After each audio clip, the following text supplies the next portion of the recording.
Boa noite a todos. Eu queria saudar todos os membros da mesa de forma genérica, porque são todos queridos amigos. Queria saudar os advogados presentes, os estudantes que nos estão assistindo nos outros auditórios e dizer da minha honra e do meu desvanecimento de estar aqui. Eu sempre costumo afirmar que o homem, quando ele caminha, o que vai à frente é o seu passado. E eu, nesse mergulho do meu passado, não posso deixar de me recordar do meu saudoso e querido pai, que partiu muito cedo, mas era, para mim, um advogado, um exemplo de ética, de probidade, de exação, um homem queridíssimo na sua classe, e foi com ele que eu comecei a minha vida profissional aos 14 anos de idade, na belíssima qualificação de office boy, que tinha assim, um nome de muita ostentação, mas frequentava o fórum numa época em que nem havia ainda o prédio novo, entregávamos as petições num guichê. E ali eu iniciei meu momento de admiração pelos advogados, pelos juízes, pelos promotores, e despertou em mim a vocação de seguir a carreira pública, muito embora eu tenha sido também advogado da Shell Brasil, SA Petróleo, e do Centro Internacional Rio Tour. E sempre me causou assim uma sensação tão significativa de independência, um dispositivo do Estatuto da Ordem que afirmava que nenhum receio de cair em impopularidade ou de desagradar a opinião pública deveria deter o advogado na sua nobre missão de lutar. E, certa feita, lendo uma das melhores obras que trata exatamente desse relacionamento entre advogados e juízes, a obra de Piero Calamandrei, o Elogio aos Juízes, feito por um advogado, ele timbrava a distinção entre as duas funções ao assentar que os juízes trabalham com a razão e os advogados trabalham com a paixão, que é o dever de ofício, realmente. Mas, por vezes, esse binômio se concentra num dado momento histórico. E próprio Calamandrei, numa obra sobre processo de democracia, que ele lavrou na Universidade do México, através de aulas que ele ali pronunciou a convite do professor Niceto Alcalá, Zamora e Castilho, ele conta uma história que revela exatamente a razão e a emoção de juízes e advogados que consagram as suas vidas em prol da justiça. Então, dizia ele que na Sicília, uma senhora fora submetida ao tribunal do júri porque cometeram um homicídio mediante 7 facadas nas costas do seu cônjuge, que, segundo ela, era adúltero. Então, ela, em legítima defesa da sua honra na Sicília, isso é perfeitamente compreensível, ela o matou com 7 facadas pelas costas. E, evidentemente, naquele momento, o advogado tinha que ter uma tese, ainda que fosse absolutamente um caso insustentável. E ele, então, com as 7 facadas pelas costas, ele arguiu a legítima defesa. Muito bem. Arguida a legítima defesa, aquela mulher adentrou ao recinto para ser interrogada, aquele ritual do júri, e ela chorava copiosamente. E aqui veio um primeiro momento de emoção, porque o juiz começou a ficar apiedado daquela senhora que não parava de chorar. E o advogado, racionalmente, sustentou a legítima defesa das 7 facadas pelas costas, dada por o cônjuge que se sentiu traído. E o juiz assistindo àquele julgamento e aquela senhora chorando copiosamente. Até que finalizaram-se os debates, foram para a sala dos passos perdidos e ali foram colher o veredito. E, antes de sair, o juiz ainda olhou para trás e ela não parava de chorar. E ele não sabia se ela chorava porque tinha medo de ser condenada ou estava com saudade do cônjuge adúltero. Mas, de qualquer maneira, ela chorava copiosamente. Pois bem, entraram na sala para a apuração dos vereditos e, na Sicília, isso é explicável, aquele passionalismo italiano, ela foi absolvida por 7-0 por legítima defesa. Então, digamos assim, numa fusão de razão e paixão também dos jurados, o juiz adentrou o recinto e aquela senhora continuava a chorar copiosamente. E aí, então, o juiz se despiu da sua racionalidade, apontada pelo próprio Calamandrei, que era uma característica dos juízes, em contraposição à paixão, ao passionalismo dos advogados. Ele, então, verificando que ela tinha sido absolvida na sala secreta e que ela continuava a chorar, ele pediu ao oficial de justiça que fosse até ela e dissesse a ela que ela havia sido absolvida, porque ele não aguentava mais vê-la chorando copiosamente. Então, não é tão verdadeiro assim que só os advogados trabalham com a razão e os juízes trabalham que os juízes trabalham com a razão e os advogados com a paixão. Nós também temos assim o nosso lado humano, porque debaixo daquela toga bate o coração de um homem. E eu confio tanto nos advogados, eu estava dizendo que eu ia fazer uma brincadeira com a representante aqui da OAB, eu confio tanto nos advogados que me foi exibido um documento de cessão de direitos de imagem, e aí eu disse para o Lamarck e para o Bruno, eu posso assinar isso aqui? E eles disseram que eu podia assinar, então eu assinei. E essa maneira leve foi assim que eu aprendi a admirar os juízes e admirar os advogados. Tenho uma família totalmente jurídica. Meu pai era advogado, meus filhos são advogados, minhas irmãs são advogadas, e eu fui advogado, até porque é um pressuposto básico para que nós possamos exercer a magistratura. E exatamente por esse apreço que eu tenho para a magistratura, imaginem os senhores que temos que controlar a paixão e atuarmos apenas com racionalidade. Imaginem os senhores que eu me dirigia para cá para fazer essa palestra e abria um noticiário que dizia assim, ministro do Supremo pede prisão de advogado na tribuna e causa tumulto. Muito bem. Aí eu fui ler a matéria e, evidentemente, verifiquei que, não com dolos bônus, mas com dolo, aquele dolo da notícia maliciosa, veiculou-se esse título. Vou repetir para os senhores. Ministro do Supremo pede prisão de advogado na tribuna e causa tumulto. O que houve na prática? Esse ministro sou eu. Vejam o que houve na prática. Um cidadão, porque cometeu atentado violento ao pudor, estupro e corrupção de menores, com menores de 3 a 8 anos, 10 menores de 3 a 8 anos e 2 menores de 13 e 15 anos, ele foi condenado a 24 anos de reclusão em regime fechado, sem direito de recorrer em liberdade. Foi condenado, depois adveio a apelação, foi confirmada a apelação, inclusive com a decretação, a manutenção da prisão cautelar, ingressou no Superior Tribunal de Justiça com habeas corpus, foi denegado habeas corpus, tendo como um pano de fundo esse quadro trágico, e depois ingressou no Supremo também, onde teve rejeitado seu pedido por outras questões, mas sempre levando em consideração essa decisão de condenação a 24 anos de reclusão em regime fechado, sem direito de recorrer em liberdade. Por último, no último suspiro, ele oferece um habeas corpus no Supremo Tribunal Federal e nesse habeas corpus ele obteve uma liminar. E não só obteve uma liminar, ele teve uma ideia luminar. Ele foi sustentar oralmente o habeas corpus com base nessa liminar e, evidentemente, pela análise técnica que o colegiado fez, esse habeas corpus foi denegado. Eu sou juiz de carreira, então verifiquei o seguinte. Bom, ele estava solto em razão de uma liminar que fora concedida no habeas corpus para que ele recorresse à liberdade. E essa liminar fora cassada.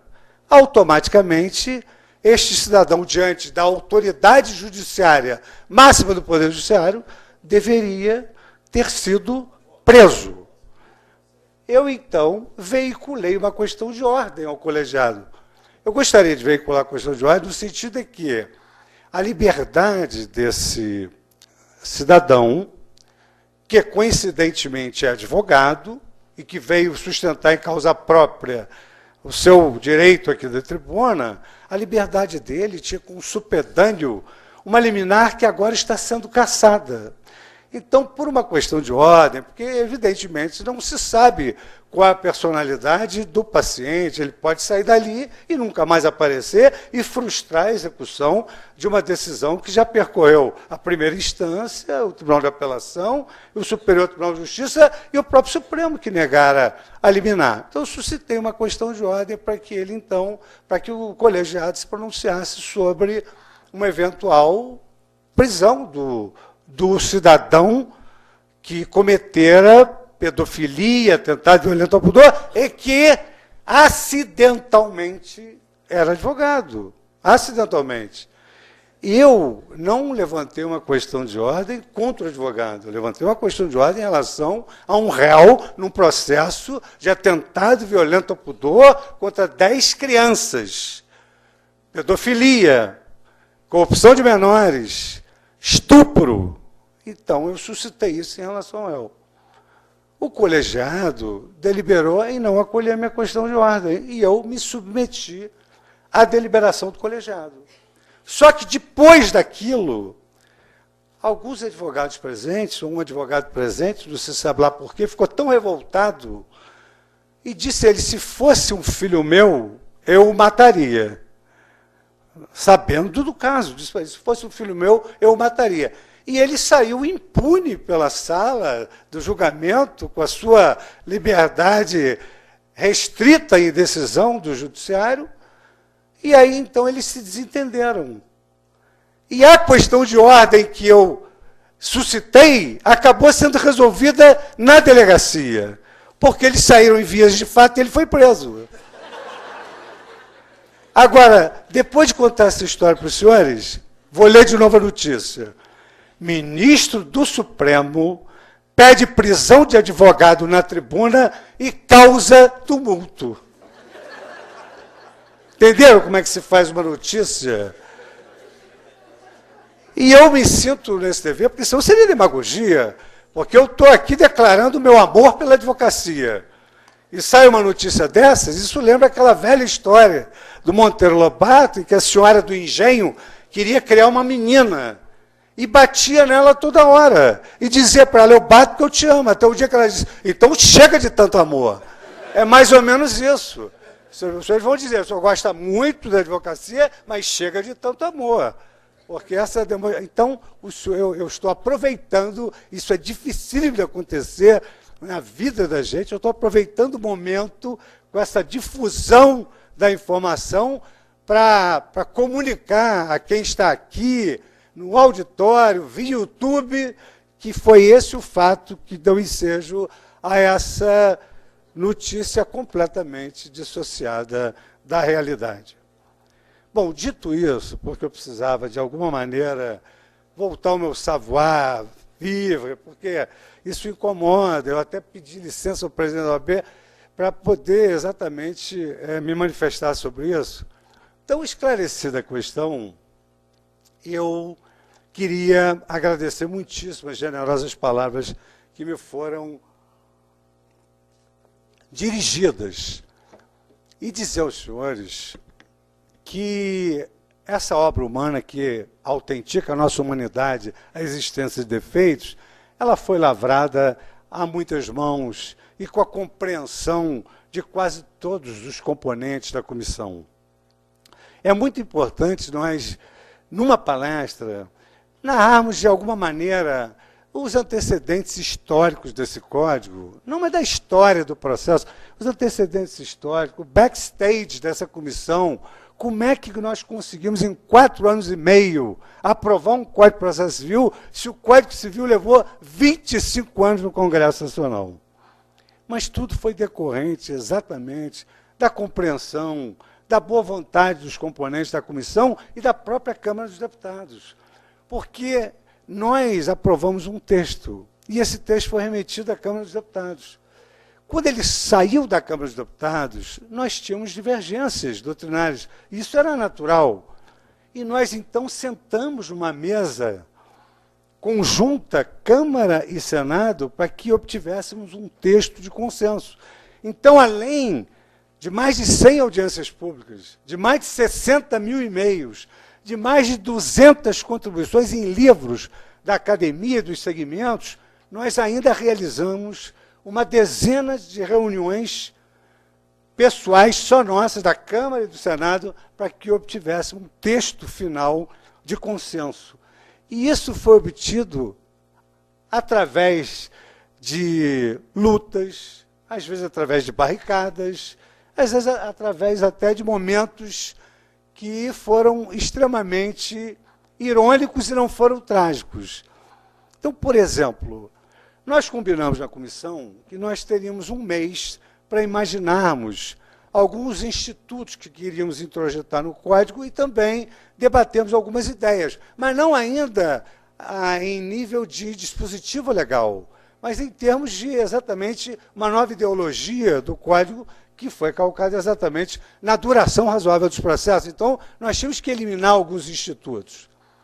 Imaginem os senhores, numa comissão de juristas, a propositura de eliminação de institutos que, eventualmente, foram fruto da defesa de um dos professores na livre docência ou na cátedra, e nós temos que endereçar uma proposta de eliminação daquele instituto, segundo o qual o professor tinha se dedicado extremamente e até concorrido na academia defendendo aquela tese. Então, eu, por exemplo, na livre docência, eu submeti à congregação na tese da livre docência a intervenção de terceiros. E eu afirmei, então, na qualidade de presidente, eu entendo que, de todas as figuras de terceiria, o que ocorre com maior frequência na prática é a denunciação da lide e a assistência. Dificilmente uma oposição, uma nomeação autoria. Então, eu falando sobre o meu trabalho. Então, eu entendo que o meu livro está defasado. Eu acho que nós deveríamos eliminar essas figuras de terceiria e pouco importa que eu vou escrever tudo de novo, mas, enfim, acho que o meu livro está defasado.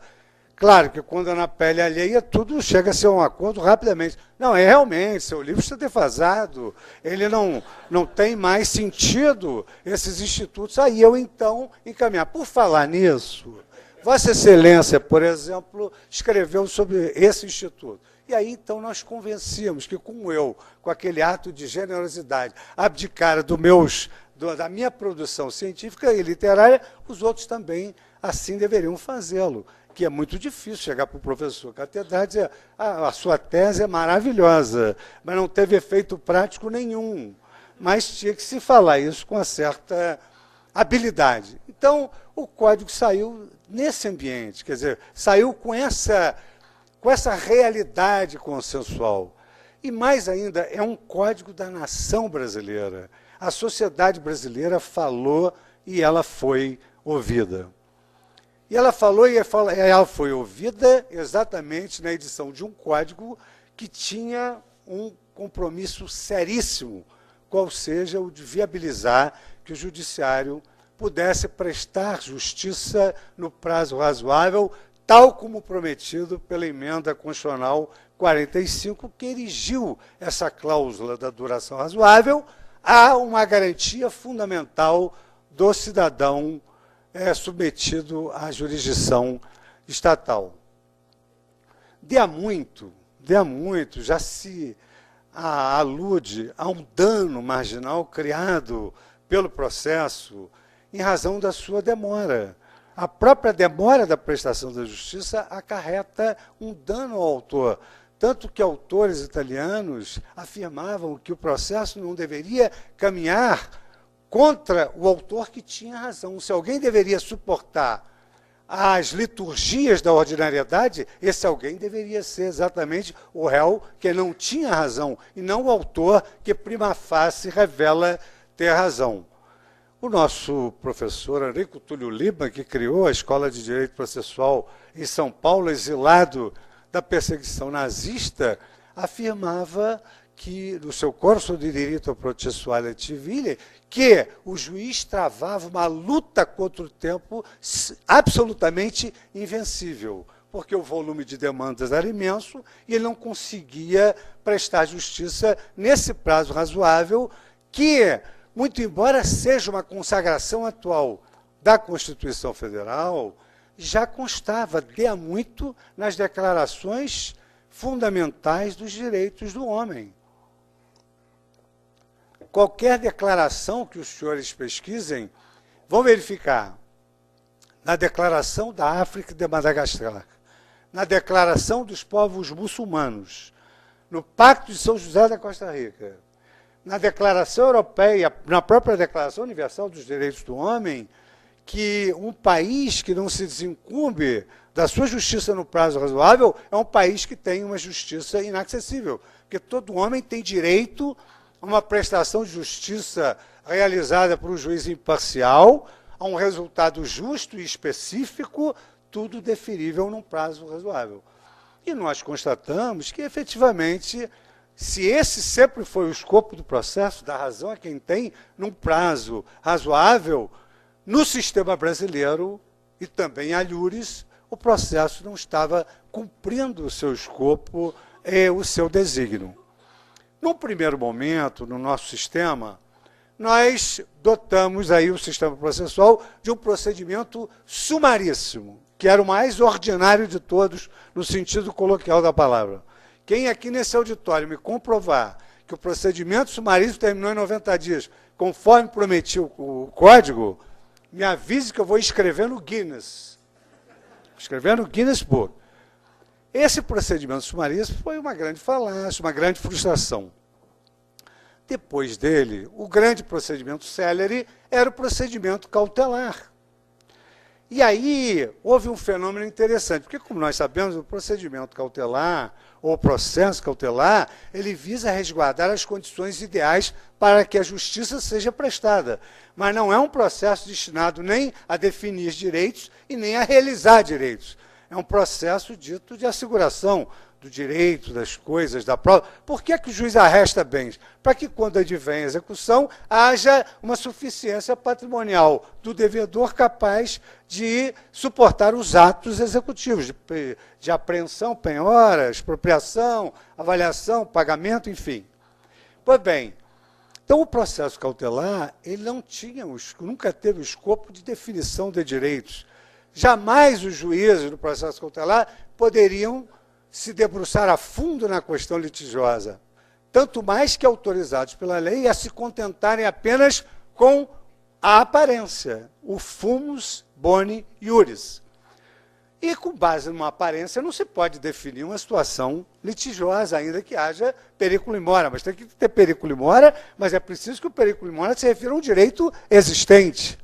Pois bem, o que ocorria na prática em razão da morosidade judicial?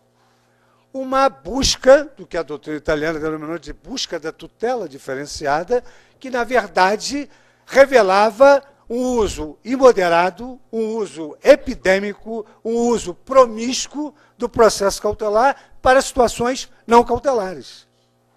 Então, utilizava-se um juízo de aparência para que o juiz pudesse definir o direito das partes. E a isso os juízes não estavam autorizados sequer pela Constituição Federal com a cláusula de que nenhuma lesão ou ameaça à lesão de direito escapará à apreciação da justiça.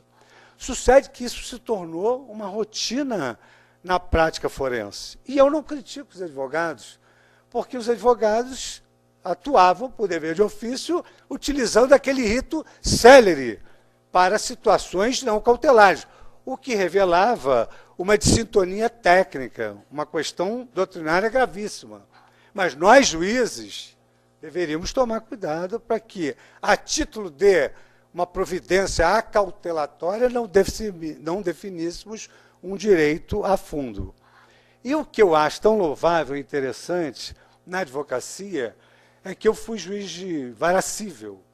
E eu me recordo que os advogados, então, com a sua própria criatividade, e o Código autorizava isso, porque o Código, além de estabelecer medidas de constrição, ainda abria uma válvula de escape com o poder cautelar genérico do juiz. Então, nós tínhamos como medida de constrição arresto, sequestro, arrolamento, busca e apreensão, e sem prejuízo ainda poderia haver uma outra medida que o juiz, no exercício do seu poder geral de cautela, poderia deferir, todas com a mesma finalidade, porque, na verdade, apesar de efetivamente ser um ordenamento magnífico, o Código de 1973 tem muita influência do direito europeu e várias figuras foram utilizadas, oriundas do direito alemão, do direito italiano e do direito português. Daí, tantas medidas visando o mesmo resultado da constrição de bens. E o que eu acho assim, interessante é que, como juiz de primeiro grau, várias vezes eu fui procurado às 5 minutos para as 5 de uma sexta-feira, com o advogado com a petição de medida cautelar inominada. Ele não queria se comprometer com o que ele estava pleiteando. Medida cautelar inominada, que já era uma contradição em termos, que era medida cautelar, não era inominada, era uma cautelar, mas ela era uma inespecífica, presidente, que prazer em revê-lo aqui. E era uma tutela atípica, medida cautelar atípica, que no fundo, pedia uma tutela satisfativa que só se obtém ou através de um processo de sentença ou através de um processo de execução. Mas os advogados chegavam ali 5 para as 5 de uma sexta-feira, para levar o juiz ao limite da angústia e ele, então, deferir aquela medida ou então passar um péssimo fim de semana. Mas a verdade é que nós tínhamos que nos preparar para isso, porque era direito dos advogados fazerem essa espécie de postulação. Pois bem, essa anomalia que o professor Giovanni Verri denominou de epidemia dos provedimentos de urgência, um autor italiano verificou essa utilização tão promíscua do processo cautelar que se dedicou a lavrar uma obra, o professor Sérgio Lacchina, qual é o futuro para o provvedimento de urgência? Qual é o futuro de uma tutela cautelar que, segundo o professor Barbosa Moreira, com quem eu tive a honra de trabalhar, qual o futuro dessa tutela que, segundo o professor Barbosa Moreira, era o bombril do processo civil? Tinha 1001 utilidades, segundo ele, com o humor fino dele. Pois bem, para sanar essa questão da morosidade do uso epidêmico da tutela cautelar, num bom momento, por inspiração do meu querido e saudoso professor Ovídio Batista, veio a lume a tutela satisfativa antecipada.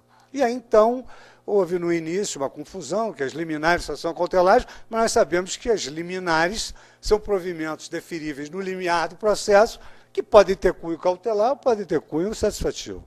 Então, adveio a tutela antecipada no artigo 273, e, efetivamente, o judiciário passou a operar com muita intensidade através da tutela antecipada, na medida em que o legislador foi sábio e reclamou não a aparência do bom direito, mas a evidência do direito através da prova inequívoca conducente à verossimilhança da alegação. Então, a obtenção da tutela antecipada impunha à parte comprovar aquilo que ela poderia comprovar no curso do processo para obter a procedência do pedido. Tanto assim o é que a tutela antecipada dificilmente era revogada na sentença final, e, além disso, a tutela antecipada, ela, até hoje, eu tenho a tendência de achar que o nosso código já está em vigor. Isso é uma questão de amor de pai. Não sei se a Didi está com esse instinto de maternidade também. Mas a tutela antecipada, vejam o seguinte, a tutela antecipada que é deferível no início do processo de conhecimento, a tutela antecipada ela começa por onde termina o processo de execução, ou seja, a tutela antecipada ela praticamente pressupõe a procedência do pedido e ela realiza na prática aquilo que só se obtém no final do processo de execução. E poucos repararam por esse detalhe, mas o nosso projeto, o nosso código, agora eu falo nosso, que eu sou brasileiro, o nosso Código do Brasil, esse código, ele prevê num dispositivo que, mercê de à parte, dispor de um título executivo extrajudicial, ela pode promover um processo de conhecimento e obter uma tutela antecipada. Então, é uma questão de opção do autor, que é, como sempre foi, o dominus litis. Se eu tenho um cheque, eu não vou preferir ingressar com uma execução para ficar procurando bens do devedor, para depois avaliar esses bens, expropriar esses bens. Eu vou entrar com um pedido de tutela antecipada de entrega de soma. E se tiver dinheiro na conta bancária, ótimo, porque não se vende dinheiro. Então, o dinheiro é entregue imediatamente ao autor que obteve a tutela antecipada. Se não houver dinheiro, liquidez imediata, vai se utilizar o modus operandi da execução por quantia certa contra devedor solvente. Mas o próprio Código hoje permite isso, permite que haja essa, digamos assim, essa presteza através da tutela antecipada. Mas, não obstante a consagração da antecipação de tutela, que resolveu uma série de problemas e resolve os problemas mesmo, porque ela causa um efeito jurídico na esfera da outra parte muito enérgico, apesar disso, o Código ainda se submeteu a quase 5 dezenas de reformas. E muito embora tenhamos vencido um dos componentes do binômio dos males contemporâneos do processo, que é o referente aos custos, porque a Constituição Federal garantiu a gratuidade integral, nós continuávamos a incidir nos males referentes à morosidade da prestação judicial. O professor Mauro Campelletti, saudosa memória, com Brian Gard, da Universidade de Stanford, lavraram o projeto Florença, onde eles indicam por que é que os processos são tão morosos em todas as partes do mundo. E esse projeto deles veio resumido numa obra sobre o acesso à justiça, traduzido pela ministra Ellen Grace, mas eu tive a oportunidade de ver de perto esse projeto de Florença, são 14 volumes com 5.000 páginas cada um. Então, há indicações de todos os obstáculos de acesso à justiça e da morosidade da justiça em todos os países do mundo, China, Bulgária, Indonésia, Brasil, Espanha, enfim. E inúmeros. Esse projeto, ele é extremamente minucioso. E, por exemplo, ele aponta que na Itália um processo em primeiro grau de jurisdição dura 569 dias e 763 dias em segundo grau. Na França, antes de 5 anos, não se tem a solução. E no sistema anglo-saxônico, se nós contarmos as semanas que o processo perdura quando não há aquele júri pequeno que resolve, ou então uma conciliação, efetivamente o processo vai demorar em semanas aquilo que demora o nosso. Em suma, a questão da morosidade judicial conduziu o legislador, em obediência às declarações fundamentais, a inserir na Constituição, porque é assim que ocorre, as Constituições federais especificam os direitos das declarações fundamentais e as leis especificam os direitos constantes da Constituição. Então, o legislador constituinte derivado brasileiro entendeu na reforma do judiciário de inserir a emenda 45, inserir a emenda 45, estabelecendo a cláusula da duração razoável dos processos. Nessa oportunidade, então, entendeu o governo brasileiro de que a legislação infraconstitucional deveria lavrar uma lei que tornasse realidade aquilo que constava na Constituição Federal, qual seja a cláusula da duração razoável dos processos. Por essa razão, foi criada uma primeira comissão a que se referiu o professor e meu querido amigo ministro Bruno Dantas. Foi criada a comissão do Senado, tivemos um prazo bastante exíguo, e depois, então, foi para a Câmara, voltou para o Senado, criamos uma comissão um pouco menor, fizemos, claro, a democracia tem um preço caríssimo, ninguém se iluda que vai elaborar um belo ornamento doutrinário perfeito e vai passar em Naubes. Se tiverem 1000 artigos, são 1000 emendas, no mínimo. Então, passamos por esse procedimento, digamos assim, democrático e traumático, e conseguimos, em 4 anos, negociarmos ali no plenário, por exemplo, eu vou também trazer um dado da realidade. Quando nós aprovamos o projeto no primeiro turno, uma assessora ou secretária de um dos senadores colocou uma ideia completamente absurda na cabeça do senador.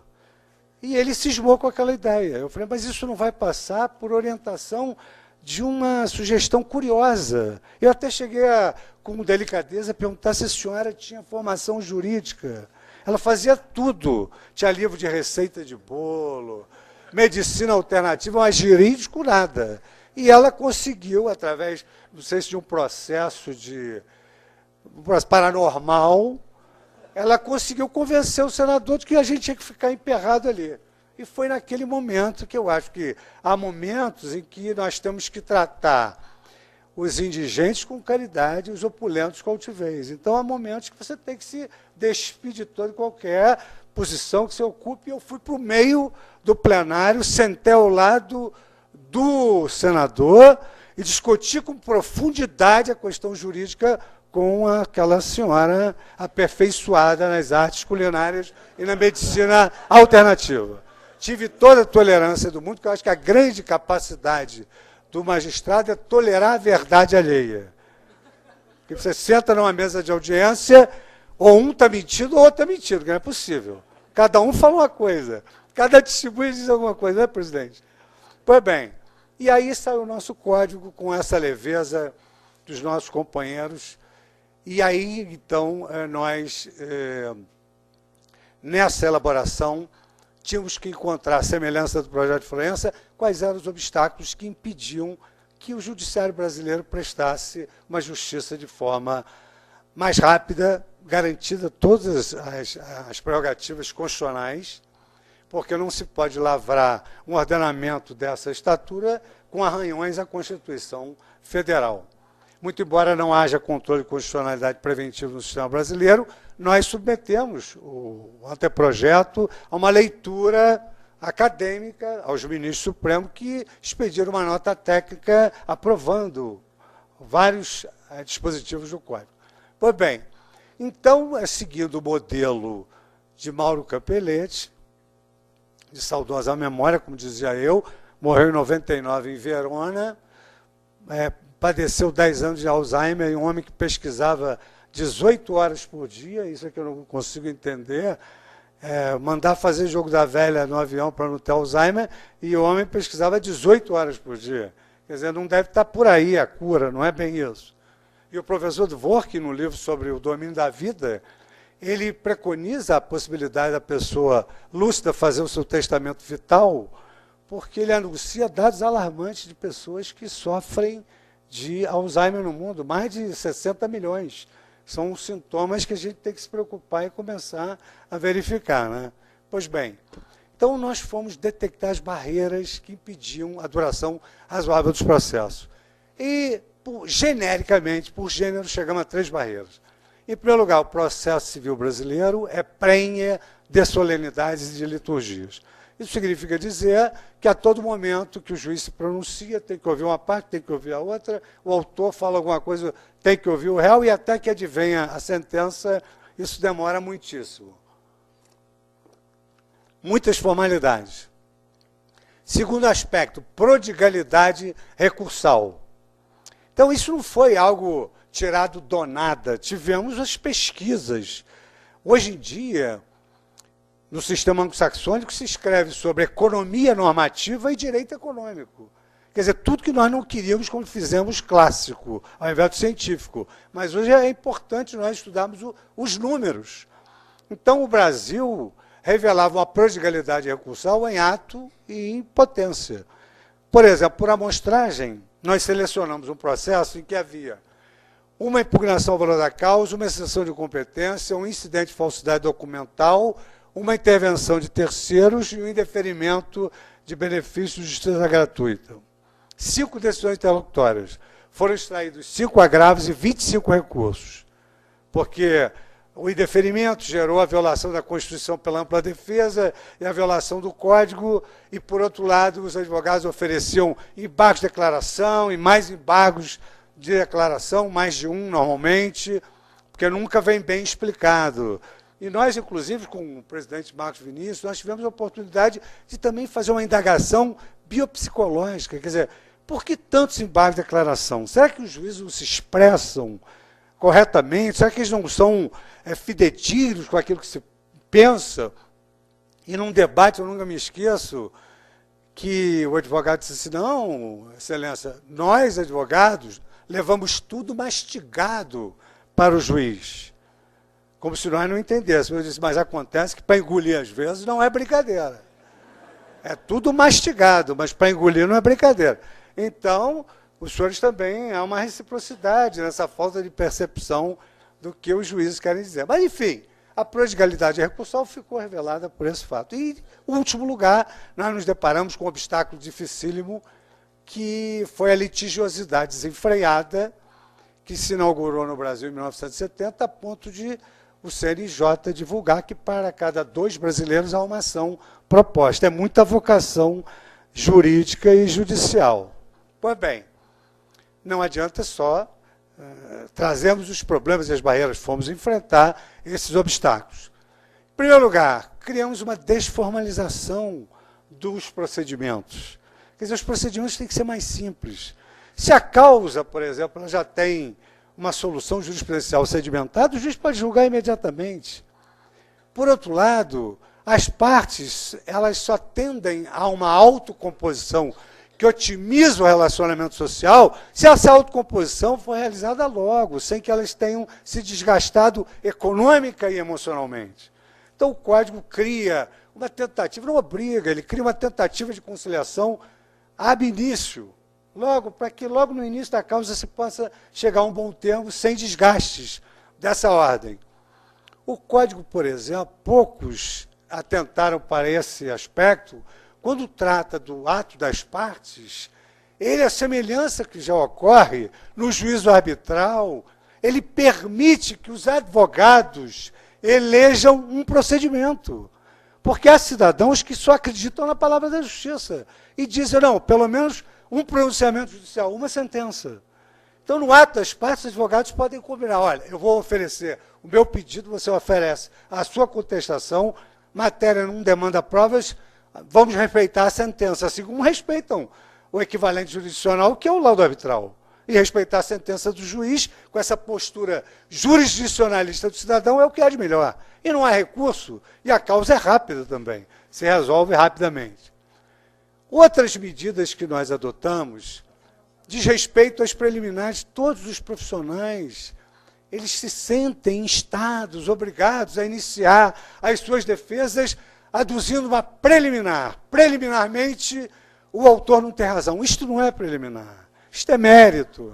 Mas parece que é uma obrigação profissional sob pena de cometimento de patrocínio infiel.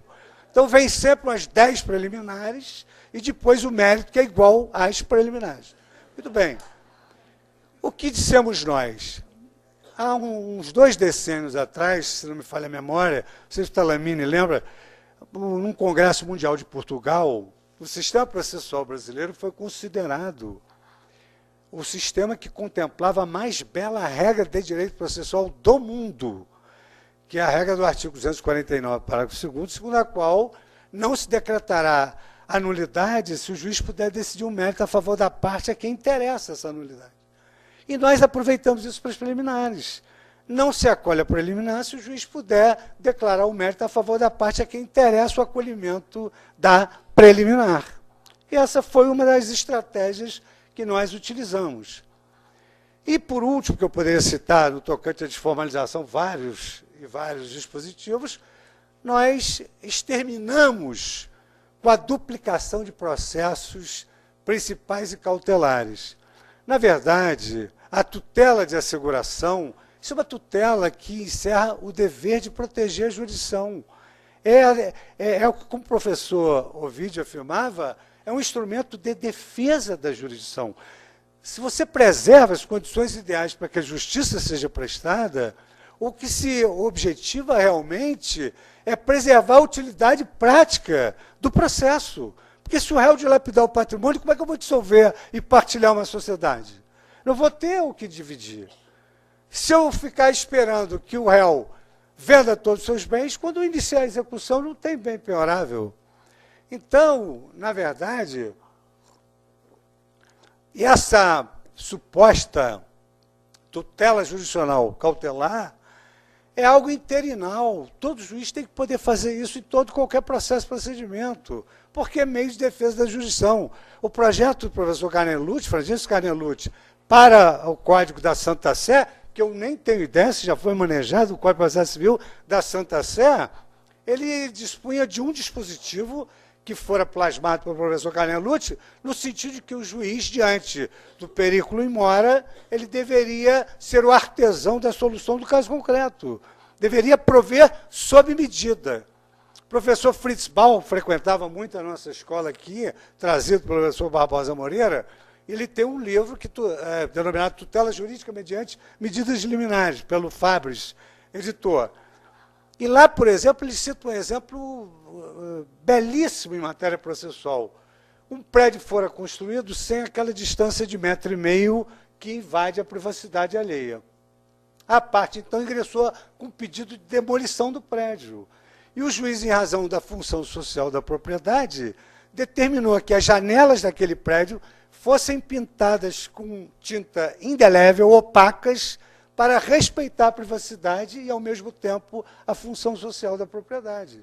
Então, é sempre possível, na defesa da jurisdição, o juiz prover aliud, porém menos. Ele tem que dar a solução adequada para o caso concreto, que nada mais é do que uma adaptação da realidade normativa à realidade prática. Isso é que hoje se cognomina de tutela específica, que não é novidade nenhuma. No primeiro quartel do século passado, o professor Giuseppe Chiovenda já afirmava que o autor tem o direito de obter quello e tutto quello que ele ha diritto di conseguire. Então, ele tem direito de conseguir tudo aquilo, porque ninguém ingressa em juízo para receber um prêmio de consolação. É preciso que a parte seja reposta ao estado anterior para que ela não nutra no seu interior o desejo de fazer justiça com as próprias mãos. Pois bem, se é verdade que a tutela cautelar é um instrumento de defesa da jurisdição, o que o novo Código contempla? Esse poder cautelar dos juízes, e que podem ter natureza cautelar, quer dizer, a própria lei chama de tutela provisória, que fica aguardando uma tutela definitiva. Então, a parte pode pedir uma tutela de urgência cautelar, uma tutela de urgência satisfativa, e, eventualmente, se a parte tem um direito líquido e certo, ela pode pedir uma liminar, tal como um cidadão pode pedir uma liminar no mandado de segurança. Ou será que é só o poder público que lesa? O particular também lesa o particular. Não há mandado de segurança de particular contra particular, mas temos aí uma tutela satisfativa de um direito que é líquido e certo. E daí o Código ter denominado de tutela dos direitos evidentes por inspiração do professor José Roberto Bedac, e que, de forma reflexa, me fez uma homenagem, porque eu defender essa tese na cátedra da UERJ, e ele me fez essa homenagem enquanto eu enfrentava na Câmara dos Deputados a frente parlamentar dos advogados. Então, vocês podem imaginar que luta não foi enfrentar a frente parlamentar dos advogados. Voltei desgastado, mas saciado e muito feliz, porque, na minha ausência, eles acabaram consagrando algo que eu resolvera me dedicar a estudar, que era a tutela dos direitos líquidos e certos dos particulares. E talvez, primeiro imaginei um mandado de segurança de particular contra particular, mas tínhamos aí a tutela antecipada, e eu então, mas não tínhamos ainda a tutela antecipada. E eu então abordei o tema da tutela da evidência, mas eu não estou aqui para falar de mim, eu estou aqui para dizer o seguinte, que nós eliminamos o processo cautelar. Eliminamos o processo cautelar. Agora, pleiteada uma medida de urgência cautelar ou satisfativa ou de evidência, inicia-se o processo. Resolvida a liminar, dias depois o advogado adita a petição inicial e coloca a questão de fundo que vai prosseguir no mesmo processo, sem haver aquela preocupação da duplicação de processo, pagamento de despesas, não promover o processo, a ação em 30 dias com a caducidade da medida e assim por diante. Então, foi mais um enfrentamento da desformalização. Com relação à prodigalidade recursal, respeitada a ampla defesa e o aspecto sociológico de que o cidadão nunca se contenta com uma só reflexão, muito embora isso seja, hoje, digamos assim, o centro de gravidade dos estudos do direito germânico, no sentido de fazer com que o cidadão se contente com apenas uma solução judicial, nós ainda, em nome da ampla defesa, mantivemos alguns recursos. Mas evitamos que a cada passo que o juiz promova, a parte possa recorrer. Então, fizemos uma redução dos casos de cabimento de agravo de instrumento, mas, em contrapartida, mantivemos o agravo contra as decisões de tutela de urgência e da evidência. E mais ainda, como essas tutelas representam verdadeiras sentenças liminares, nós incluímos o direito de o advogado sustentar oralmente esse agravo, porque essa liminar resolve a questão de fundo e, várias vezes, em inúmeros casos, ela esvazia o interesse de agir. Por outro lado, só no Brasil é que o voto vencido dá ensejo a um outro recurso. Agora, imaginem os senhores o seguinte: promove que a decisão é por maioria. Decisão por maioria. Aí, com base no voto vencido, a parte tenta virar o placar. Muito bem. E se dirige ao relator dos embargos infringentes. Aí o relator diz que não cabe embargos infringentes, a parte agrava. Agrava, mas não entendeu bem o que ele disse, embarga. Não entendeu bem ainda, embarga de novo. Está satisfeita com o indeferimento, teoricamente, mas argue que violou o artigo 530 do CPC e violou a garantia da ampla defesa. Sobem dois recursos. O leigo, coitado, ele não sabe, mas o leigo, o meu recurso é especial, então eu quero. Ele é extraordinário, então eu quero. Só que ele não tem a noção de que são 11 juízes com jurisdição sobre todo o território nacional. São 11, no STJ a mesma coisa, 11 juízes de direito privado, 11 juízes de direito criminal, 11 juízes de direito público. São 11 juízes que vão julgar causas decididas por mais de 5 mil magistrados. Então, ele anseia que a causa vá para Brasília, mas o advogado tem que dizer para ele quando é que volta. Esse é o problema. Eu assisti uma vez um diálogo, Marcos, do advogado, um advogado aflito. Eu peguei duas passagens da ligação. Na primeira ele disse, uma senhora cliente, ele disse, olha, senhora, se eu ganhasse todas as causas, ia ter uma fila para o meu escritório, daí do Espírito Santo até aqui o Rio de Janeiro. Então, eu não ganhei tudo. Mas, em compensação, eu vou ingressar com recurso especial. Aí, certamente, ela deve ter feito alguma pergunta sobre o recurso especial e ele disse, minha senhora, isso realmente eu não posso explicar. Porque, para saber o que é recurso especial, eu tenho que estudar 5 anos de faculdade e mais 15. Então, eu não vou conseguir, no telefone, dizer para a senhora o que é o recurso especial. Só digo que o seu recurso é especial. Ela fala, então está ótimo, então está bom. Bom, então eu não preciso dizer a ninguém aqui do auditório que está acostumado com a prática forense que o sistema brasileiro é pródigo em matéria recursal. Mas nós criamos outros instrumentos, essa sustentação oral no agravo, a fungibilidade entre o recurso especial e o recurso extraordinário, para que a parte não se dirija ao STJ e o STJ diga que a matéria constitucional, então, ela tem que ser tratada no Supremo Tribunal Federal. E chegando ao Supremo Tribunal Federal, o Supremo afirme que a causa não é constitucional, é infraconstitucional, e a parte perdeu os dois recursos. Então, nós estabelecemos uma fungibilidade. Se o STJ entender que a causa tem fundamento constitucional, manda para o Supremo. Se o Supremo entender que é infra, manda para o STJ, e a parte não perdeu esse recurso, que é o sonho da vida dela, o recurso especial, e mais ainda o recurso extraordinário. Eu imagino que ela deva divulgar pela rede de computadores que ela tem um recurso extraordinário. Bom, e outras modificações que nós levamos a efeito, com essa leveza, com essa vontade de falar com os senhores da maneira mais simples. E, finalmente, nós nos defrontamos com esse problema da litigiosidade desenfreada.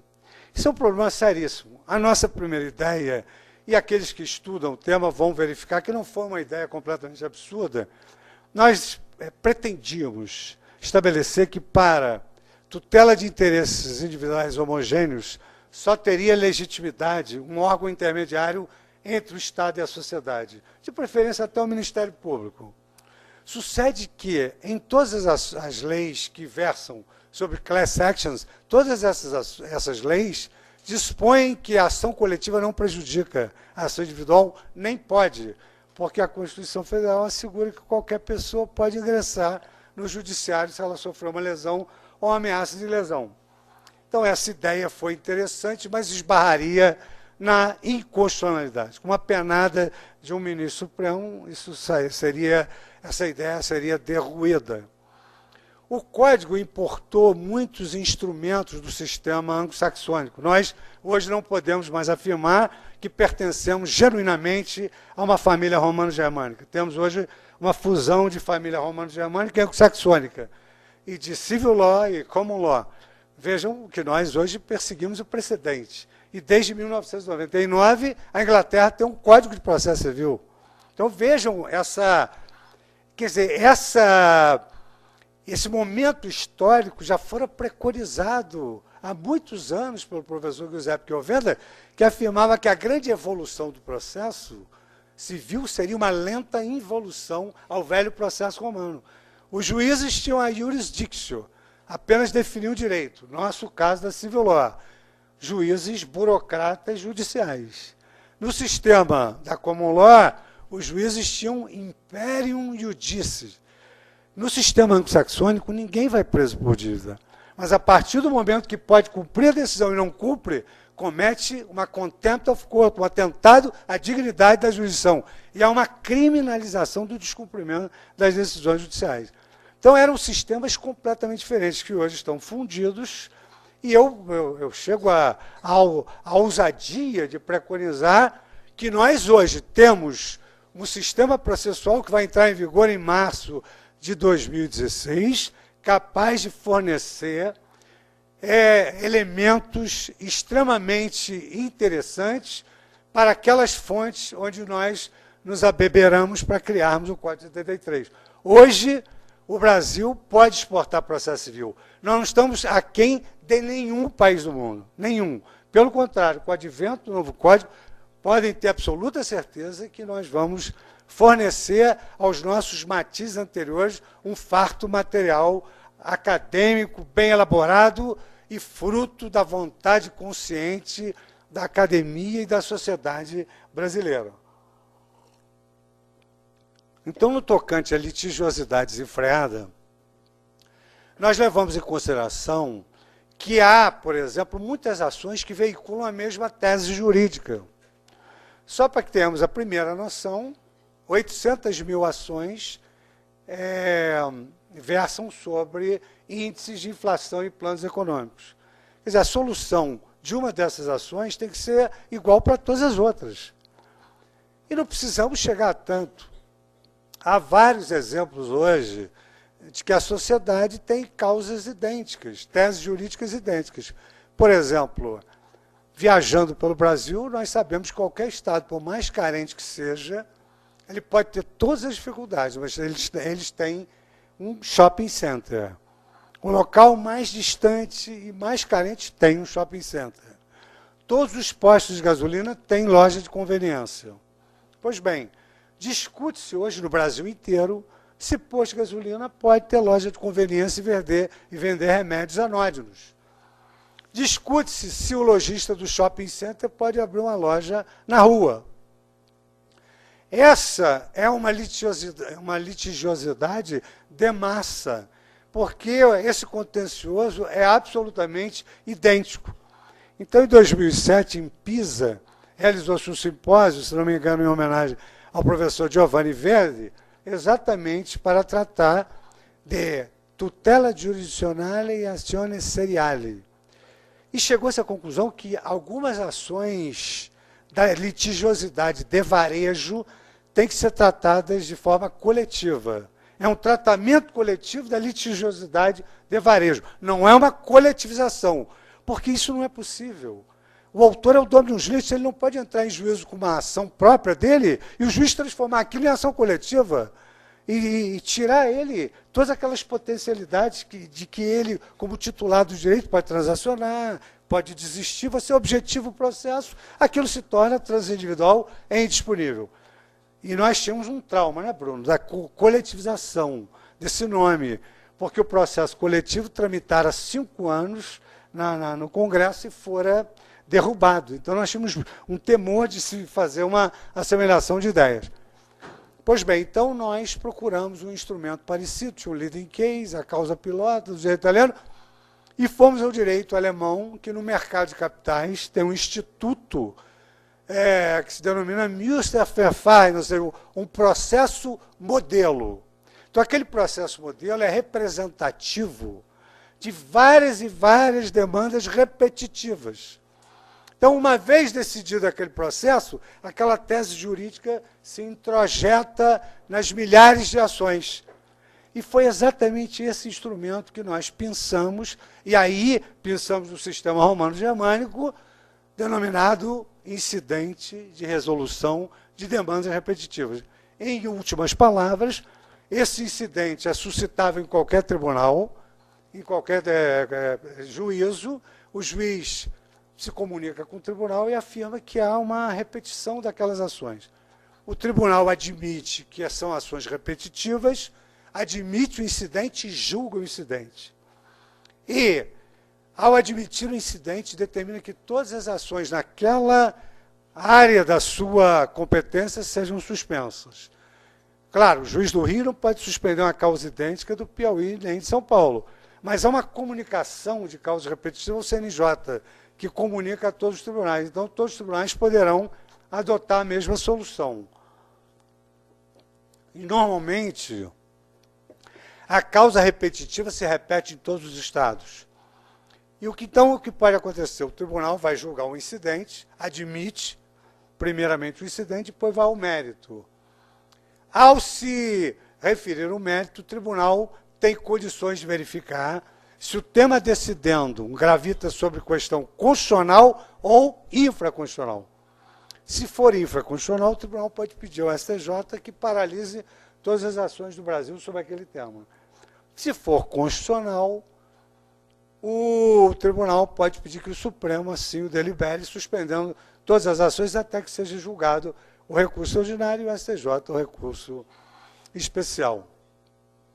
De sorte que, numa visão panorâmica, numa visão de conjunto, são essas as virtudes do Código de Processo Civil, que não se descurou da proteção da advocacia, que hoje tem um capítulo próprio na Constituição Federal, como função essencial ao exercício da jurisdição. Eu citaria algo que já foi citado da mesa. Em primeiro lugar, prazo em dias úteis. Mas, para sermos mais originais, há uma preferência na mediação para os advogados, o que já cria um mercado interessante para a advocacia. Os prazos só correm em dias úteis. Os honorários advocatícios têm caráter alimentar, representam créditos preferenciais e são direito autônomo do advogado. Então, é muito comum, por exemplo, a parte fazer uma transação. E ela, na transação, não fala dos honorários. O Código dispõe que, se houver omissão na transação, o advogado tem o direito autônomo de propor uma ação própria. Se a sentença... E há casos assim que a sentença se esquece do advogado. E o Código dispõe que o advogado tem direito autônomo para promover uma ação própria de conhecimento para arbitrar os seus honorários. E o Código também chancela a nova realidade, que é a sociedade de advogados. Exige a intimação de todos os membros da sociedade, não pode abreviar nome, a intimação tem que ser inequívoca, e se houver desistência, renúncia, reconhecimento da procedência do pedido, há honorários advocatícios. Reconversão, honorários advocatícios, que é uma nova ação no curso de um processo. Embargos de execução, honorários advocatícios. Quer dizer, valorizando o profissional. E não foi só essa a pretensão da OAB. Diga-se de passagem, é bem da verdade. A OAB não se preocupou só com honorários advocatícios, se preocupou com o contexto geral do Código, Porque hoje a grande preocupação do advogado diante do cliente é dizer para ele quando advirá uma decisão judicial, ainda que seja favorável ou desfavorável, tendo em vista a possibilidade de recorribilidade. Como eu disse, por fim, ainda estou demorando bastante, eu agora vou acabar realmente. Agora, podem acreditar que é por fim. Eu não vou ler isso, eu apenas tirei aqui um... Não, porque dizer que por fim puxa 3 laudas é ter muita falta de noção, né? Bom, mas o que eu queria realmente trazer para os senhores é que o código, ele representa realmente uma obra de ousadia e de coragem. Mas essa ousadia e de coragem, ela nos foi imposta pelos próprios tempos modernos. Quer dizer, nós precisávamos de algo mais ágil. Nós, da área jurídica, juízes, advogados, estudantes, nós não aguentamos mais a queixa procedente do cidadão de que a justiça é muito morosa. Eles não podem mais dizer que é muito custosa porque tem o benefício da gratuidade integral, mas ela continua sendo muito morosa e a nossa pretensão é vencer essa morosidade, dando conta que o Código teve como ideologia maior a duração razoável dos processos.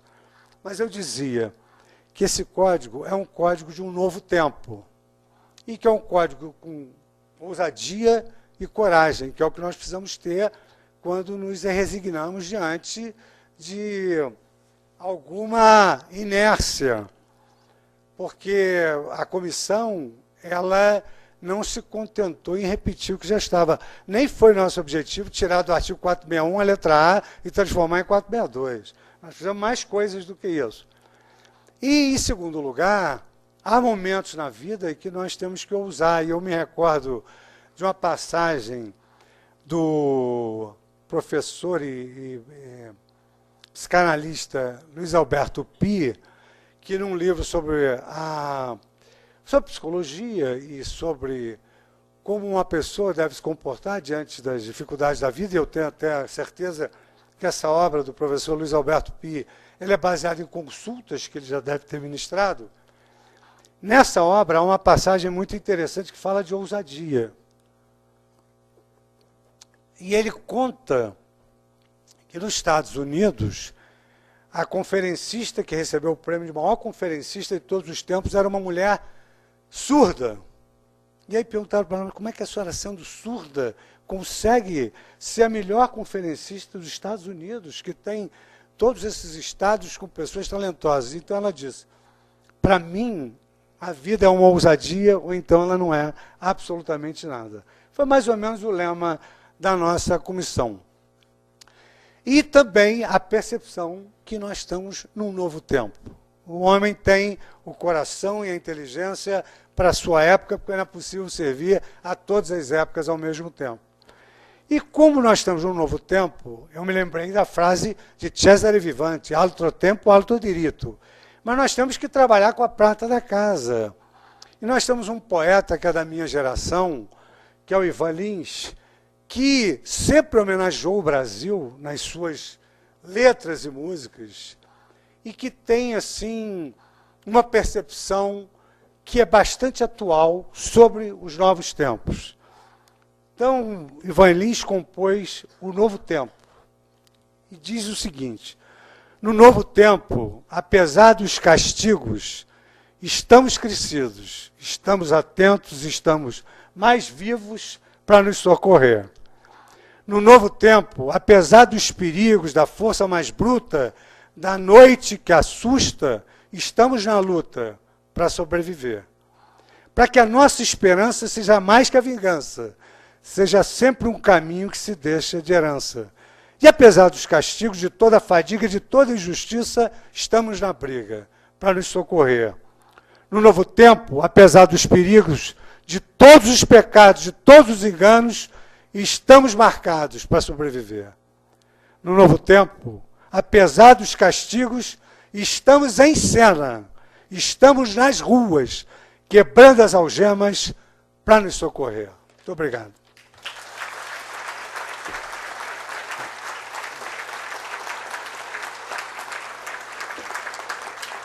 Muito obrigado.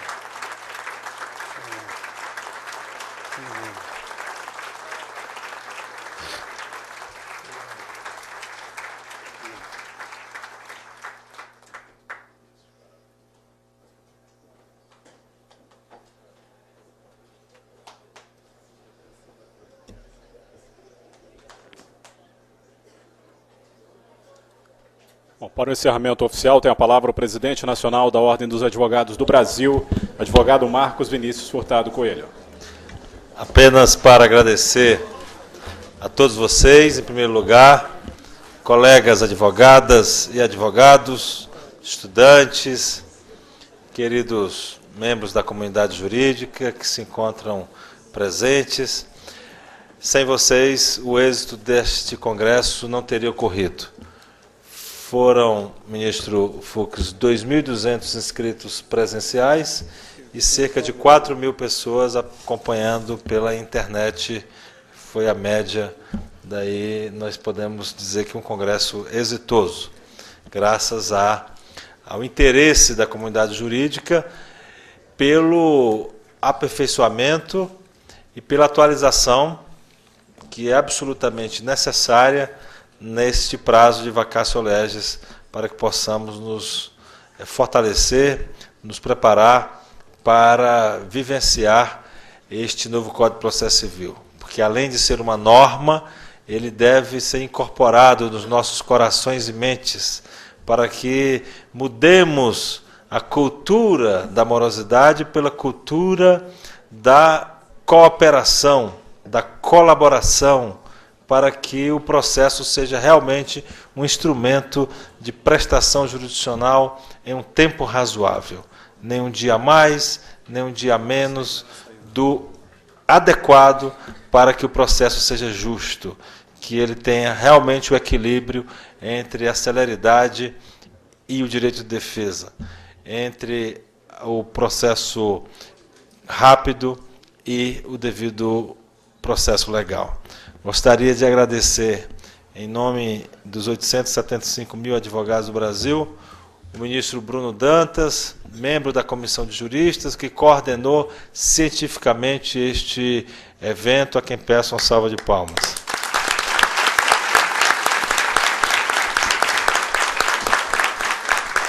Gostaria também de agradecer a presidente Stefânia Viveiros, da Comissão de Direito Processual da OAB, o vice-presidente da OAB Nacional, nosso co-presidente da OAB Nacional, Cláudio Lamarck, um valoroso conselheiro federal do Rio Grande do Sul, o nosso diretor-tesoureiro Antônio Neildo, representante da região norte na diretoria do Conselho Federal da OAB, o nosso queridíssimo presidente da seccional pernambucana da OAB, berço da tradicional Faculdade de Olinda, a primeira do Brasil, junto com a Universidade de São Paulo, portanto, um estado que origina grandes nomes da nossa cultura jurídica.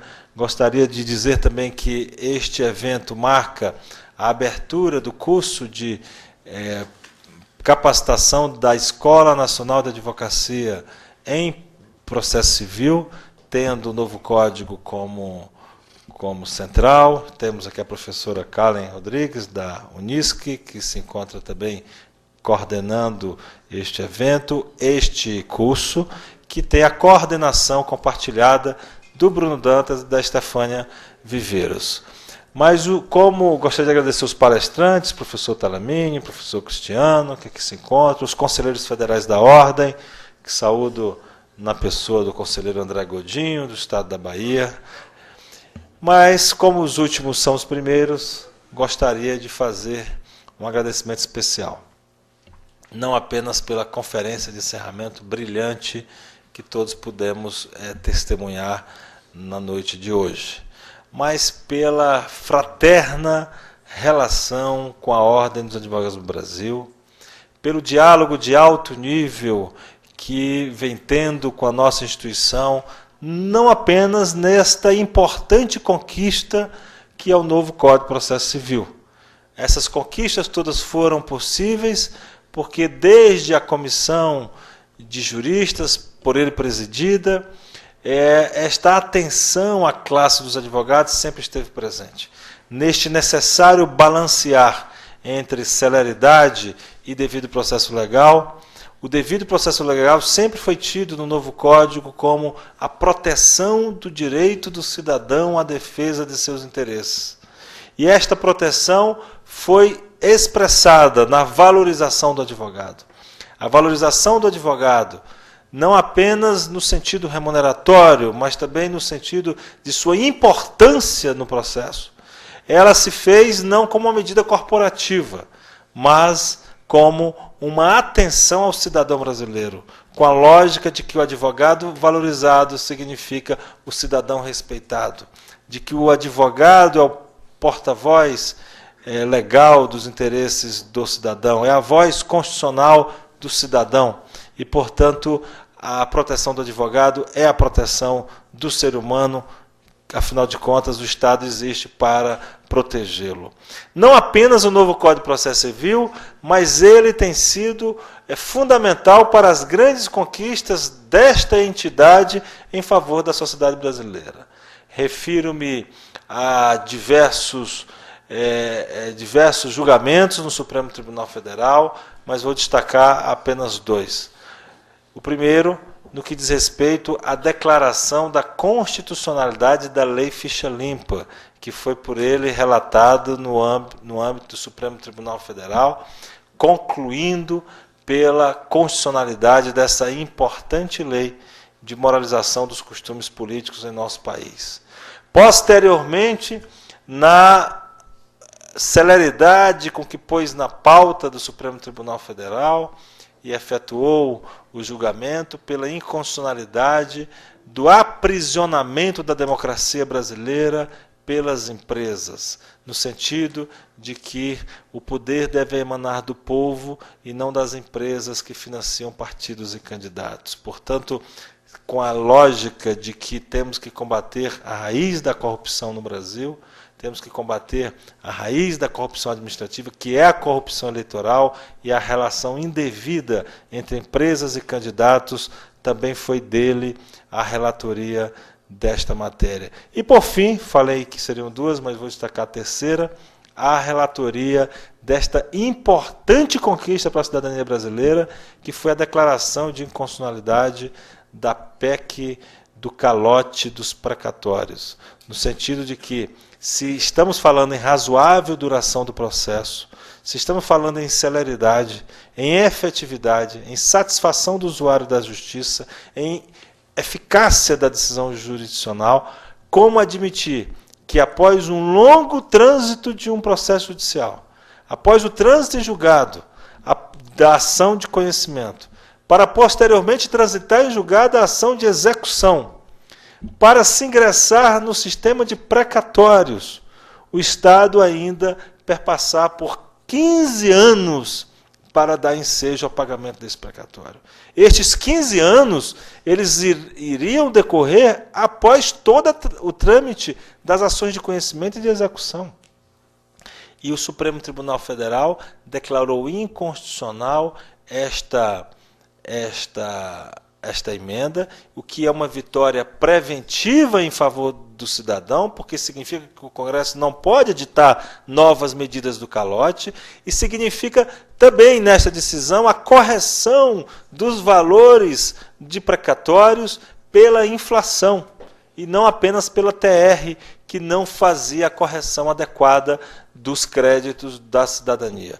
Portanto, uma vitória importante, com uma responsabilidade de que lhe é própria o jurista ao qual estou me referindo.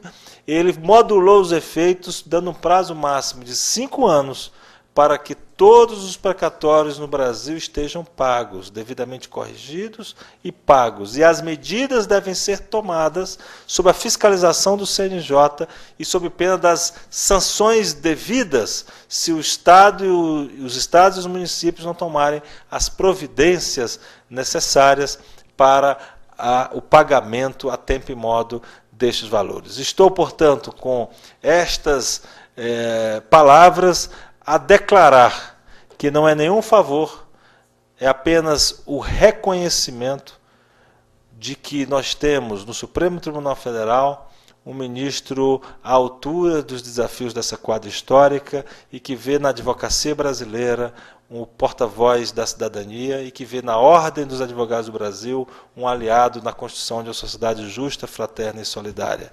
E, deste modo, estou a homenagear de forma penhorada e agradecer pelos 875 mil advogados a jurisdição do ministro Luiz Fux. Com estas palavras, declaro encerrada esta solenidade.